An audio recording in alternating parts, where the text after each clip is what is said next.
I'm a Kiowa tribal member. My name is Dalkipagima.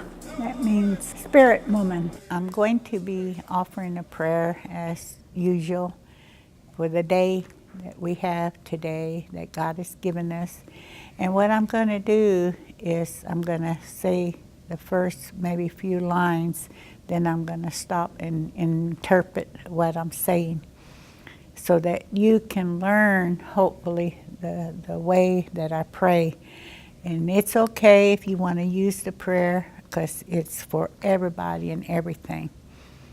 So at this time, let's go to God. Kodok e. Okay, I said, okay now, God. Beit all hal, listen to me. Dok Yepagima I call. My name is Spirit Woman. Higo Saute Mage Oi. My job, my work is rather hard. Higo Goi Dong Gig Mohema. Ain't de key. This day I'm trying to teach the Kiowa language.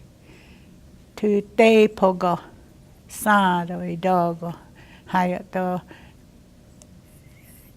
topic dot ogo higo betado de. I'm trying to teach this to our kids and to those that have grown up or those that may be gone and maybe some located some other area. Higo betado de dogi. Watch over them. Higo Goy do no sando do. They're Kiowa children and my children. He go they pogote honde batado. God, look over everything. Take care of everything. He go te honde yen haigedo because you know everything. Te honde ange aige alma.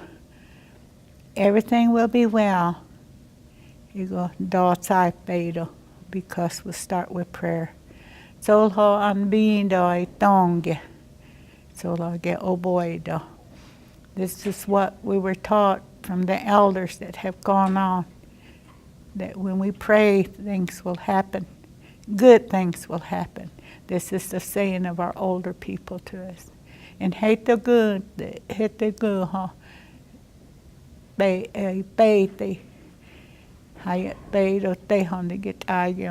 To this day, we're still trying and we're hoping things will work out good for us. Be with us, take care of us. Where can we go? Who else can we ask? You are the one, dear Lord. He go the title de they key da gedal he got they hing on this day, and this day is almost gone. It's almost evening time. He go they honde and high get you take care of everything. He go monte get they honde get I'm gonna put everything in your hands. So batado de take care of us. Aho batong. Aho. Thank you, God. Amen. My father come from two great Kiowa chiefs. Sate Ide was white bear. It means white bear. Sate Ide. Ide means white. Sate is bear. That was on his father's side. On his mother's side, he was a direct descendant of Sate Ange. Sate Ange. Sate Ange. Ange means sitting. Sitting bear. From Sate Ide, a white bear was Koomsa. Koomsa. Maybe it was a grandson or whatever, his son. But that met the boy and that was wrapped in the teepee coverings. teepee coverings at that time. I guess when he was born, for lack of anything else better to use, the hides were soft and pliable, and or the canvas maybe they had at the time. Anyway, he was wrapped in that, so that's what his name was, Koomsa Tali. Koomsa, it means like shutting out the wind, shutting the wind out, shutting the wind out. That's the word for any covering that you have that's a barrier against the wind. That's what they use for the lining of a teepee. When it's in wintertime, the lining of the teepee, it's about about 4 or 5 feet high, and it's a surrounding that they'll put inside the teepee to hold out the wind. Evidently, that was a piece of that cloth or that material that they used to wrap that boy in, and that's why his name was Koomsa Tali. He had a son that he called Robert Koomsa Tali, and that was my dad. My dad carried that Koomsa Tali name, Tali, down all the way down till it got cut off at the agency by just Koomsa. And so then my dad started using the short version of that. But I had sisters and nephews and still use the Koomsa Tali on their names. I use my father's way, Koomsa, just Koomsa. My name is Dalkipagima. That means spirit woman. It's always an honor. It's a big honor to receive an Indian name. And I got my Indian name by, well, I have to tell you the story because it means so much to me that I wanted my name to be Aoi Ali, which meant they chased him, turned around and chased him again. And the reason why I wanted that name, it was my great-grandmother's name. Her name was Atona. Atona. It means they turned around and chased him. Now here we go again with two translations. Aoi Ali, they turned, that comes from my Sepahul side. Aoi Ali, they turned around and chased him again. And this other one is Atona. Atona, they charged him. They charged him. Because she was the daughter of the chief, in her pictures that we have, she always wore the war bonnet. And there was two sisters. She was the eldest of them, and she would wear the war bonnet. And then in the camp area, when they went to camp out, she'd always hang it on the pole outside her tent or her arbor that they had, and she had a saber that they put with it also. Well, there was a controversy at one time that some Kiowa said, women do not wear war bonnets. Well, we don't, unless at a special occasion or a ceremony of some type or whatever. And like myself, I was ready to prove that my grandmother, that was his chief's daughter, had that right to wear that war bonnet. And so that opened the privilege to those that were prestigious in some manner to wear the war bonnet. I wore a war bonnet because I was selected as Outstanding Indian of the Year for the American Indian Exposition. I was a direct descendant of both chiefs that gave me the right to wear the war bonnet. So there's not very much controversy over that now. I think it's clear that if you earned it, you earned that right, then you have that privilege of wearing it. So I wanted that name. So I went to one of my aunties who was elder, and I told her, and she was a Soodle, and I told her, even though I'm on that family, I want like my grandmother's name, great-grandmother's name. And she said, Okay, she said, they'll be fine. Poor thing, she began to suffer from dementia, early stages of dementia. And I don't know what happened, but it was during the Tonkonga powwow, the Black Leggings powwow, and they said, they gave away your name. I said, they did? I said, who did? And they told me. And I said, who did she give it to? And they said, she gave it to brother's daughter. And I said, well, that's okay. He was a Sekpahul. I said, that's okay, that's fine. It hurt me real bad. I think the next day I went to see my grandpa, Oscar Sewell, and I told him, and he said, I should have told you that, she was getting sick. He said, but he said, you never asked me, so I didn't, he said, I just kept it, more or less to myself. He said, but there's no harm in that. You can go ahead and carry that name if you would like to. I said, it was given to an appropriate person, and I think that's fine. I said, he said, well, whatever you decide, he said, we'll pray about it and see what happens. So I didn't worry about it. I let it go, and then it come winter time, and we were dancing in Rit Buffalo Hall, and my grandpa got up to dance, and so everybody was honoring him and everything, and all my sisters were with me at the time. And as we were walking off, he said, "Kon," means granddaughter, grandson, or whatever. He said, Heita. And he said, Honde im Teoto. He said, I got something to tell you. And I said, okay. He came and he said, I got you an Indian name. He said, I got you a Kiowa Indian name. And I said, oh, you did? And he said, yeah. I said, he said, Higo Ango Kida. He said, Ingo Ginga Gidode. He said, I'm going to name you at this time. He said, right here and now. And I said, okay. And he said, I kind of get emotional because I think of my grandpa. He was a great man. I've cherished my name. It's Dog-ya-pay-ya-ma. Dog-ya-pay-ya-ma. It means spirit woman. And I couldn't imagine where he got that. And that meant so much to me. I'm telling you, I just hugged him and I cried tears. And I told my grandpa, I said, Grandpa, you caught me off guard. I said, I don't know what I can do for you. He said, there's nothing you can do for me. He said, that's my privilege.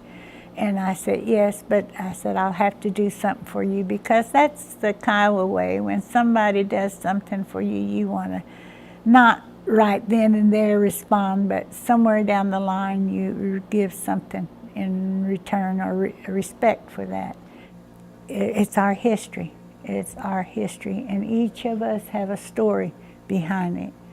And a lot of times our stories may not be told in the same fashion as another person, but that's because we lived in different areas. My father always told us that there's an imaginary line between Carnegie and Mountain View going west, and from the Carnegie area to Anadarko. Those two sections had gone into Christianity, and our group here stayed traditional. And I thought it was rather hard because my father's grandmother was one of the first charter members of the Rainy Mountain Church. So we've always had a bond with the Rainy Mountain Church. Then my aunt and my grandmother on my dad's side donated the land for the Cedar Creek Methodist Church, and the Rainy Mountain is Baptist Church, and Cedar Creek is Methodist. So we always kind of had a bond with the Methodist Church also. And then my mother always went to the, first of all, it was the Witzline Mission, but it changed its name to Boton Memorial, and my mother was a part of that. And it's a good little church. And so is Cedar Creek. Cedar Creek is dear to our hearts. That's where I was first baptized, in the Cedar Creek Church. Reverend Albert Horse was the one that baptized me there. I always had the Native American church in my heart, though. That's one thing that my father belonged to. My mother never had any conflict with any of the religions. We had the different churches come and worship in our home out in the country, and then the Native American church put up the teepee a lot there. So there was never any conflict that I knew of that till I got older and realized it. My dad would always say the Christianity people are now understanding the traditional ways, and they're becoming traditional. The words that are put in the songs, whether it be religious, whether it be the traditional ways, or you know, it's a mixture. I know, like in our songs, they're repetitious. The Kiowa language is repetitious, and to know a song is that if you could just catch on to the words and how they're said, and just remember, and then ask somebody what they mean, then you could practically get it. I want to introduce to you my family. This is my family. We're going to do some singing of our family traditional Kiowa songs. And I'd like to introduce you to the singers. Right here is Junior Louis Mainahona Jr. His mother is Peggy Koomsa, my sister. That's her son. And there's Aaron Jones, who is my grandson, and his mother was Rosie Jones. And across from him is Lucky Lucero, right here with the hat on. This is his mother, Lisa, and he is the grandson of my brother. I only had one brother, and that's his son, grandson. And that's my grandson, Jesse Katira, and he belongs to the family on my Paul Zotai side, my father's side. But today we're here to render our family songs. But what we're going to do is begin with the Kiowa tribal flag song, because in any organization or anything that we do, we try to start out with prayer, and then we start out with the flag song. And the traditional way is to begin the flag song, and then following that, they'll go into the Kiowa Chief song. We're descendants of two chiefs, White Bear and Sitting Bear, Setainga and Setainga. And Setainga was leader of the Kiowa Court clan, and Setainga was Sitting Bear was the leader of the Black Leggings Society, and he belonged to the 10 most bravest Kiowas. It was an organization for only the 10 bravest Kiowa men, and he was the leader. And that's where my family members come from also. Then we'll be probably singing his chief song also. And then we'll go into the Ohama Lodge. The boys belong to the Ohama Lodge also. And my brother was a member of that. His song will live on, because through his grandson, his nephew, his grandsons here. And then following that, we'll go into the Tonkongot song, the chief song, Setainga, Sitting Bear song. And then we're going to go into the Victory Club song. The Victory Club was first organized in honor and memory of my uncle, Robert Koomsa, who was wounded in New Guinea during World War II, and was one of the first Kiowas because he came from a large family, the Hall-Zotai family. And then my father had adopted a son by the name of Virgil Swift, and he was the commander of the Southwest Vietnam veterans. And we'll be singing that Vietnam song, the veteran song. So at that, we want to get started on the flag song.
The flag song goes, Ankaho Taigo means the flag.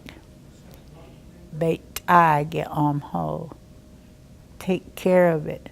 Honde onde ba amge. It is so good what happened to us. That's the words to this end of the song. Ankaho Taigo Beit Age Hagu.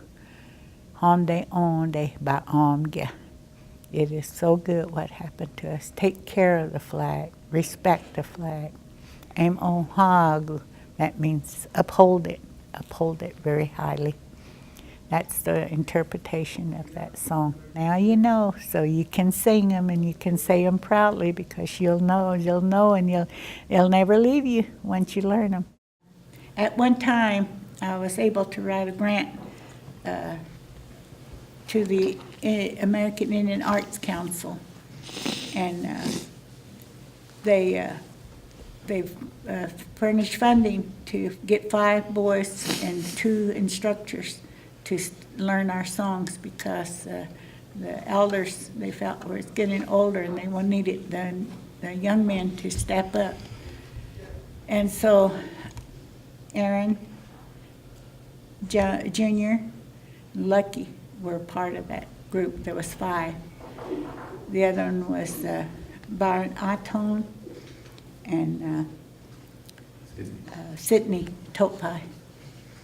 And they're not here for unfortunately, but they learned these songs, and every one of them have become a leader, a song leader for the tribe. And when you get to be chosen to be the lead singer for the Kiowa Gort clan, that means you made it. You made it to the top. And I'm so proud that the boys have all stepped up and made it to the top. They have all been hit singers for the Kiowa Gort clan, because the Kiowa Gort clan is the grandest of them all here in Kiowa country. We'll be going into the Ohama Lodge version, and then that way we can get into the Victory Club and the Southwest Vietnam Veterans.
hope that my family, since I'm the eldest of our family now, that they will learn these songs and be able to associate them with the dances. And I just wanted to thank the boys for coming out and doing things for me, because that shows their appreciation and their respect. These boys have been taught with respect in the families, and they remember all these songs because they belong to our family members. I want to explain about our tribal songs that we have. We have 4 major dances that we do. That's the Kiowa Gort clan, the Gort dance. We have the Black Leggins dance, and we have the Tonkonga, and then we have the Ohoma Lodge. Now each family, not every family, there's particular families that I'm thinking of that have songs that were either handed down to them or made especially for them. Some composer at the time had to be an elder or whatever that made a song and gave it to the family, and they would utilize it. They would dance with it or whatever it was. We have our peyote ways, our Native American church ways. We have our church songs, hymns. And a lot of these times, these songs are made for individuals. You have to know the drum beat. If you're in the powwow world or any of the activities that I mentioned, you almost have to know the drum beat to those. And it's up to the singer, the head singer, to lead the rest of the singers in everything. If you're a good singer and you don't start out in front of the hit singer, you wait on him. And a lot of times it takes time sometimes to think of a song, and he'll tap the drum, and then they'll gradually start in with him. And so if you don't know the song, you wait until they get started. Our church songs are sung just a cappella, without any musical instrument or whatever. But we've always used the drum as Native Americans, and the songs that are affiliated with each dance comes with the use of the drum. A lot of times our songs didn't have words to them. Only the songs dedicated to the veterans, our armed forces men mainly had words to, or the chiefs. The chiefs had songs that they sang. Some of them still sing today. And most of them didn't have the lyrics that ordinarily would be sung. It was just a repetition of sounds that they did. So many of our songs talk about our veterans. And did you know the word "saw me"? Every time they talk about our soldiers, they would say, "They just saw me." It's so unbelievable. It's so incredible. It's used in almost every one of those armed forces songs that we use. And then there's composers. We had song composers. The late Leonard Kozat was very instrumental in able to pick up tunes and put words to them. The words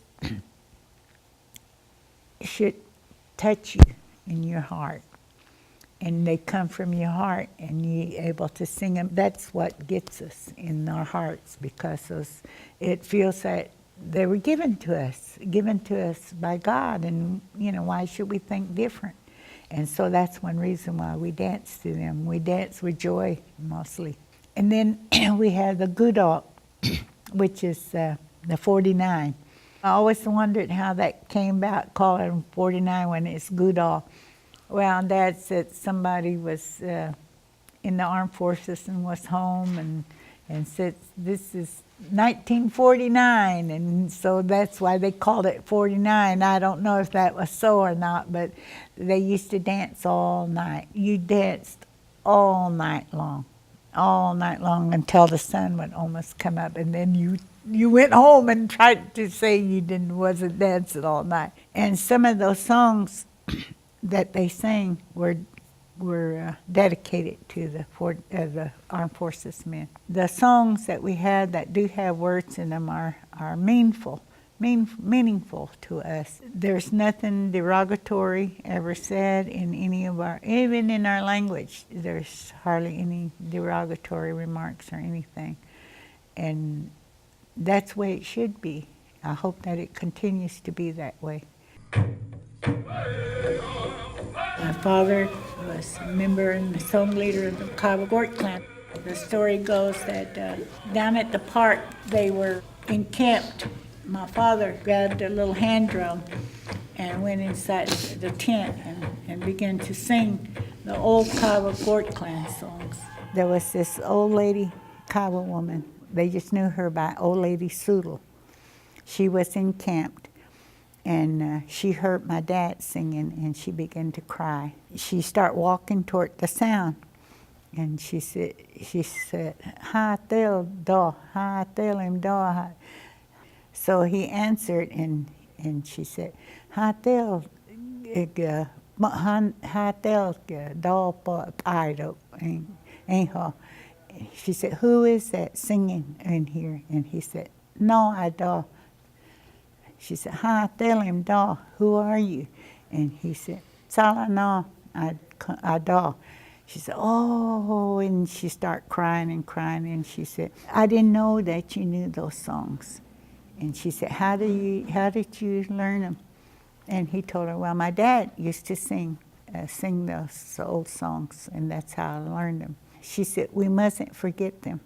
She said, she knew a few, and she knew somebody else that might know.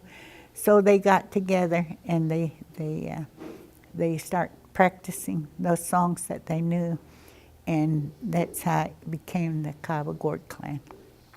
He was instrumental in getting it started, and now it's a big organization. They uphold their heritage by having an annual powwow. The beginning the Gort dance always starts out with 4 chief songs, and everything is directed in the number of 4. 4 for the 4 directions. God gave us 4 directions to follow. Everything they do in the songs is devoted to 4 times through. They start a song, they'll sing it 4 times through before it started. And then when they get into the regular song, they'll sing it 4 times through. They have the brush dance before the Gort dance is held. The reason they have the brush dance is because during the times when we had the Sundance Lodge, all the tribal members would gather, and they would all go and cut branches of the willow trees, and they erected the arbor for the Sundance. My father's side of the story is that they would all go, and that was a time for work, for labor, and it was kind of a joyful time. It was joyful time because the men would go first, and they're dragging the limbs, and then to put them on the erection of the arbor, and it was a brush arbor, so they used willows. And then behind them would be the singers. And behind the singers, the women would follow. And then in the back, the men would dragging the horses with the regular big willows, the big limbs. They would drag those up, and they would all be singing. When they were pulling the brush, the men would always carry the drum, hand carry the drum, and as they were singing and beating it. But and that's what they signify at the beginning of the Gort dance. In the mornings, around 10 or 11 o'clock, that's when they start. And they will start from the east end of the arena and dance into the arena, the middle. There's a significance wearing a brush wreath on your head. That was to signify that we didn't have umbrellas at the time, and so that's why they put the leaves, the oak leaves on around their, made little halos like, and they used those for shade, and that's why the women wore those. and they would dance behind the men singers as they came across. My dad was kind of an inventor. He invented so many things that we're used to using today. A long time ago, they used to use the big bass drum, but it just sat on the ground. And then, so it didn't have the tone very well. He was in the garage and he was hammering, and then he said, "See what I made?" And I said, "What is that?" He said, it's a cross tee for holding the drum, where it had the little things where you put the ropes on it to hold a drum, and it worked perfect. And that's what they still use today. My dad, he never did prevent us from going to powwows, to hand games, to church events, to Native American church. Anything, he would always take us or allow us to go, and he'd introduce us to the families and everything. And that's how we grew up, knowing all our family and our traditional ways and everything. With that, I'll say thank you.